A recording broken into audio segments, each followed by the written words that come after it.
안녕하세요. 오늘은 특수관계인에게 부동산을 저가 임대한 경우 임대료의 시가 판단 기준을 제시한 대법원 2021년 7월 8일 선고 2017도 69977 판결을 소개해 드립니다. 이 사건의 사실관계는 다음과 같습니다. 변경 전 거래 구조를 보면 당초 원고는 임차인들에게 이 사건 건물을 보증금 59억 원에 월 임대료 7,700만 원으로 임대하고 있었습니다. 그런데 원고는 타인 명의로 A개발이라는 법인을 설립을 해서 원고가 A개발에게 이 사건 건물을 보증금 59억 원에 월 임대료 5천만 원으로 해서 임대를 하고 A개발이 다시 종전 임차인인 전차인들에게 보증금 59억 원에 월 임대료 7,700만 원으로 임대를 한 것입니다. 이 변경 후 거래에 대해서 피고들은 원고가 특수관계인인 A개발, 즉 A개발의 주주가 원고이기 때문에 원고와 A개발은 특수관계인이 되는 것입니다. 그래서 피고들은 원고가 A개발에게 원래 월 임대료 7,700만 원을 받아야 되는데 그것보다 싸게 월 5천만 원으로 해서 임대를 주었기 때문에 이것은 특수관계인 간 저가 임대로 인한 부당이익 계산 부인 대상이다. 이렇게 보고 이를 이유로 해서 원고에게 이 월 5천만 원과 7,700만 원의 차익에 대해서 부가가치세와 종합소득세를 부과한 것입니다. 이 사건에서 원고는 임대조건과 전대조건이 다르므로 전차인과의 월 임대료를 시가로 볼 수 없다고 주장을 했습니다. 즉 원고가 A개발에게 임대한 조건은 A개발이 이 사건 부동산에 관한 유지, 관리, 보수를 다 책임을 지고 세금과 공과금도 부담을 하고 전차인들과의 임대차 분쟁도 다 책임을 지기로 하는 조건으로 해서 A개발에게 임대한 것이기 때문에 전차인들과의 월 임대료를 원고와 A개발 사이의 임대료 시가로 볼 수 없다는 것입니다. 이에 대해서 피고는 원고와 특수관계 없는 제3자인 전차인과의 종전 월 임대료가 소득세법상 시가에 해당한다고 주장을 한 것입니다.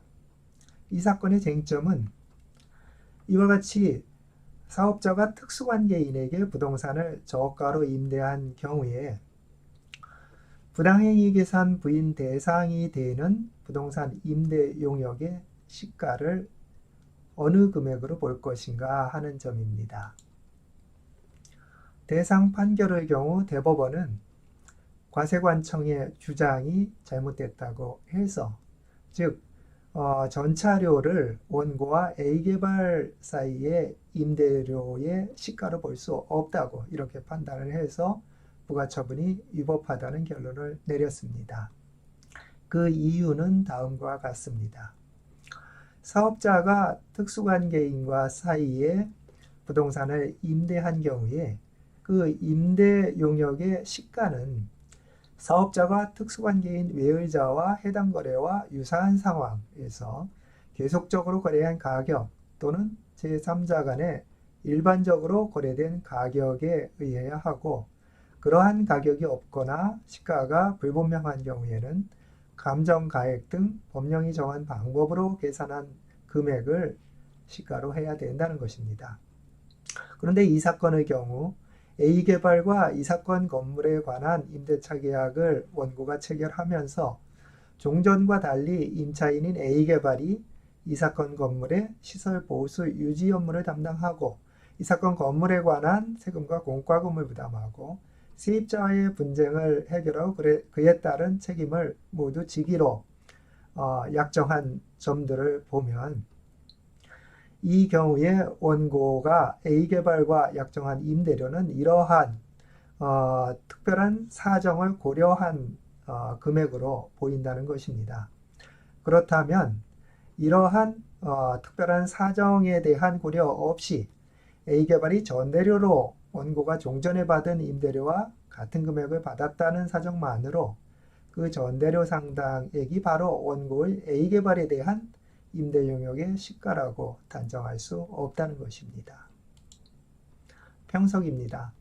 부당이익계산 부인의 적용 기준이 되는 시가에 대한 주장 입증 책임은 과세관청, 즉 피고에게 있다는 것이 판례의 입장입니다. 한편 금전거래의 경우 시가에 대해서는 법인세법 시행령 89조 3항에서 가중평균차입 이자율이나 당좌대출 이자율로 규정을 하고 있습니다. 그러나 이 법인세법 시행령 89조 제3항은 단기 금전 대여의 경우에는 적정하지만 10년이나 20년 이상을 장기 대여의 경우에는 시가로 보기가 어려운 사정이 있습니다. 그래서 법인세법 시행령 89조 3항에서 정한 가중평균 차입 이자율 등은 시가로 볼 수 없는 사정이 인정되는 장기 대여금의 경우에 있어서는 정상적인 거래에서 적용되거나 적용될 것으로 판단되는 이자율의 시가를 과세관청이 증명해야 한다는 것입니다.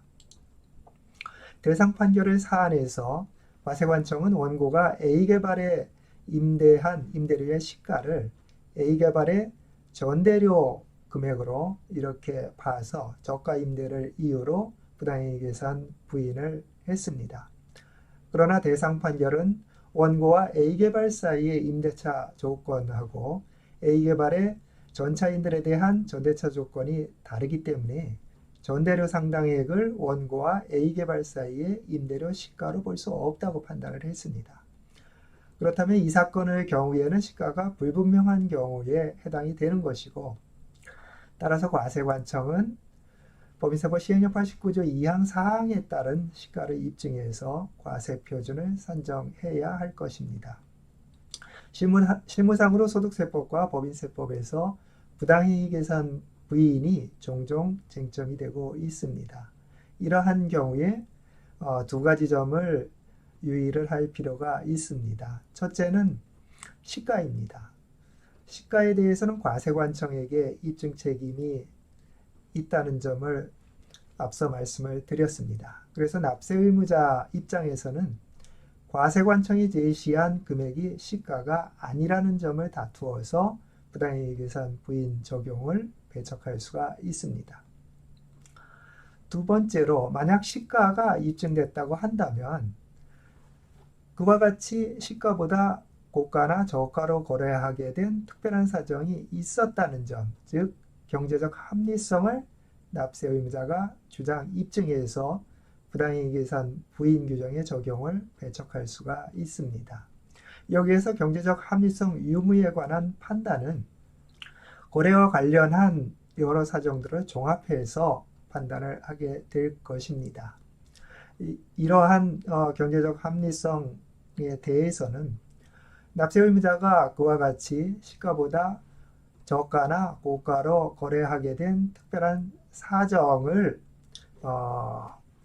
주장, 입증하는 방법으로 진행을 하게 됩니다. 이와 같이 소득세법과 법인세법에서 자주 문제가 되는 부당행위계산 부인에 있어서는 시가와 경제적 합리성이라는 이 두 가지 점을 유의해서 업무를 수행해야 하겠습니다.